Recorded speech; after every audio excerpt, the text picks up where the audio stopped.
भृतहरि की साधना भाग 1। भर्तृहरि की साधना। महाराज श्री गुरु पूर्णिमा पर बहुत व्यस्त रहे। गुरु पूर्णिमा के पश्चात भी 3-4 दिन तक कई लोग आश्रम पर ठहरे रहे। प्रातः भ्रमण के समय भी कई लोग साथ हो जाते थे, जिससे इधर उधर की चर्चा अधिक चलती रहती थी। जब सब लोग चले गए तो पुनः टेकड़ी के साधन शिखर का विषय चलने लगा। उस दिन महाराज श्री के साथ मेरे अतिरिक्त केवल 2 ही और लोग थे। माता जी के मंदिर पर पहुंचकर पहले महाराज श्री ने प्रणाम किया, फिर एक पत्थर पर बैठ गए तथा कहने लगे, और तो कोई रहने का स्थान था ही नहीं। गुफा के बाहर भी एकदम ढलान थी, सभी और जंगल था, इसलिए भर्तृहरि माता जी की गुफा में ही रहने लगे। गुफा बहुत छोटी थी, किंतु भर्तृहरि के पास कोई सामान नहीं था। रात को अधिकांश समय साधन करते, नींद आ जाती तो सर के नीचे एक पत्थर रखकर सो जाते थे। उनका सारा सामान शरीर पर केवल एक कोपीन ही था। उन्होंने माता जी के सानिध्य तथा अदृश्य महापुरुषों के दर्शनों का लाभ उठाया।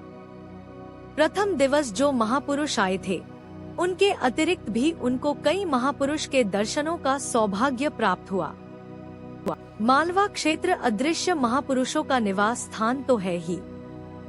चामुंडा मंदिर, माता जी का मंदिर, उन महापुरुषों के लिए विशेष आकर्षण का केंद्र है। भर्तृहरि के आसपास छोटे बड़े कई रंगों के सांप घूमा करते थे, किंतु वे उनसे कभी भी भयभीत नहीं हुए। उन्हें सांपों में भी माता जी के ही दर्शन होते थे। बंदरों के साथ तो उनकी मित्रता ही हो गई थी। पहले दिन भर्तृहरि को जो मोटा बंदर मिला था, वह रात को भी उन्हीं के साथ रहने लगा। उसे भर्तृहरि माता जी के लिए उसी रूप में देखते थे जैसे राम जी के लिए हनुमान जी थे। एक दिन भर्तृहरि जी साधन में बैठे थे और उनकी एकाग्रता बनी थी। अपने तन की उस समय उनको कोई सुध नहीं थी। एक मोटा सांप आकर उनके गले से लिपट गया। जब उनका ध्यान भंग हुआ तो उन्होंने सांप को गले से लिपटे देखा। भर्तृहरि जी प्रसन्न होकर भावेश में नाचने लगे तथा चिल्लाने लगे, माँ ने मुझे गले लगाया, माँ ने मुझे गले लगाया। उस समय वह एकदम छोटे बालक की तरह हो गए थे। सांप गले में लिपटा था और वे नाच रहे थे। अदृश्य महापुरुषों के दर्शन उन्हें होते ही रहते थे। एक दिन एक महापुरुष प्रकट हुए तो उन्होंने निवेदन किया, महाराज, मैं गंदगी में धंसा हुआ जीव हूँ। संसार के सभी अवगुण मुझ में हैं। ईश्वर से जैसी लौ लगनी चाहिए, उसका मुझ में अभाव है। क्या मैं भी कभी आपके जैसा बन पाऊंगा? महापुरुष, भर्तृहरि, चिंता मत करो। इतने ऊंचे साधक होकर भी तुम्हें अपने दोषों का आभास तथा दुख है। यह एक साधक के लिए बड़ा शुभ लक्षण है। तुम्हारे साधन का भविष्य बड़ा उज्जवल है। तुम अवश्य ही एक दिन भगवान के प्रिय भक्त, योगी तथा ज्ञानी बनोगे। भगवती की अंतर जागृति के रूप में तुम्हें कृपा प्राप्त है ही। भगवती के चरण पकड़े रहो, वही नाव है, वही खेवनहार है। चिंता के स्थान पर भगवती के समर्पण में मन को लगाओ। तुम्हारा वैराग्य परिपक्व हो चुका है, अब आगे का कार्य सरल है। भर्तृहरि, अभी तो ऐसा लगता है कि मन में सभी कालिमा भरी है, प्रकाश की एक किरण भी नहीं।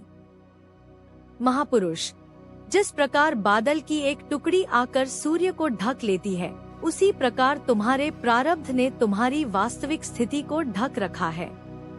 थोड़ा धैर्य रखो, सब उजाला हो जाएगा।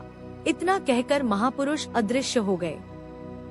महाराज श्री थोड़ी देर के लिए मौन हो गए।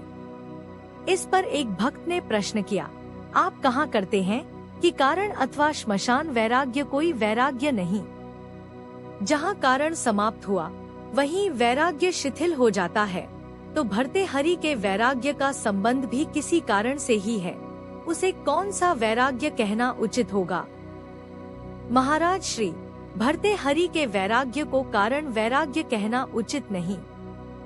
वे पूर्व जन्मों से ही पूर्ण भगवान थे, जिसे उनके चित्त के दबे संस्कारों ने उदय होकर ढक लिया था। पिंगला की घटना ने उनके अंतर के प्रसुप्त वैराग्य को जगा दिया था, इसलिए वैराग्य के जागृत होते ही उपशम की सीढ़ियां तीव्रता से चढ़ते गए। भर्तृहरि को साधन के अतिरिक्त और कोई कार्य नहीं था, ना कोई मिलने के लिए आने वाला था और ना ही उन्हें किसी से मिलने के लिए जाना था। ना कोई खेती बाड़ी थी, ना ही कोई व्यापार। राजकाज वह पहले ही त्याग चुके थे। यदि कोई महापुरुष प्रकट हो जाता था तो थोड़ा सत्संग हो जाता था, अन्यथा उनके साथी केवल बंदर या सांप ही थे। धीरे धीरे सांप भी जैसे उनके मित्र ही हो गए थे।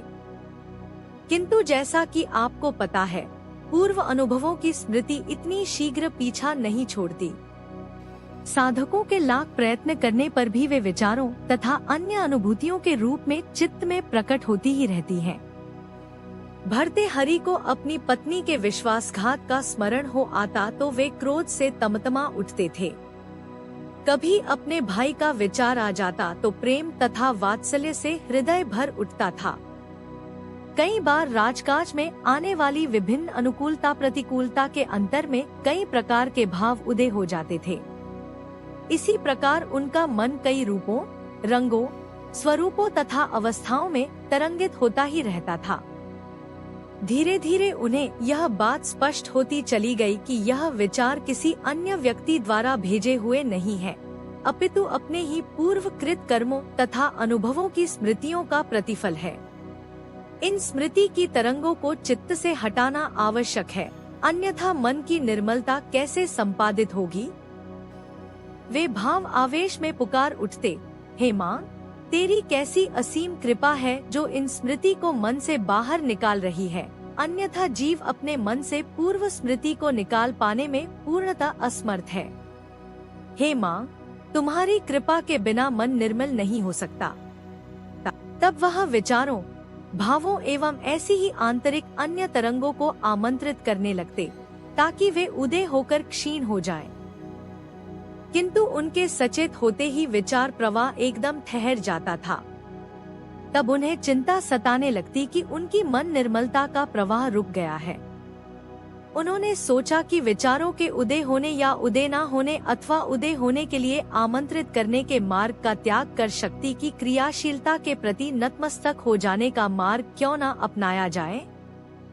जीव अपने बारे में जानता ही क्या है, उसे तो यह भी नहीं पता कि अगले क्षण क्या होने वाला है।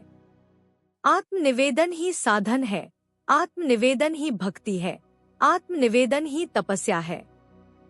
भर्तृहरि दिन प्रतिदिन आत्म केंद्रित होते जा रहे थे।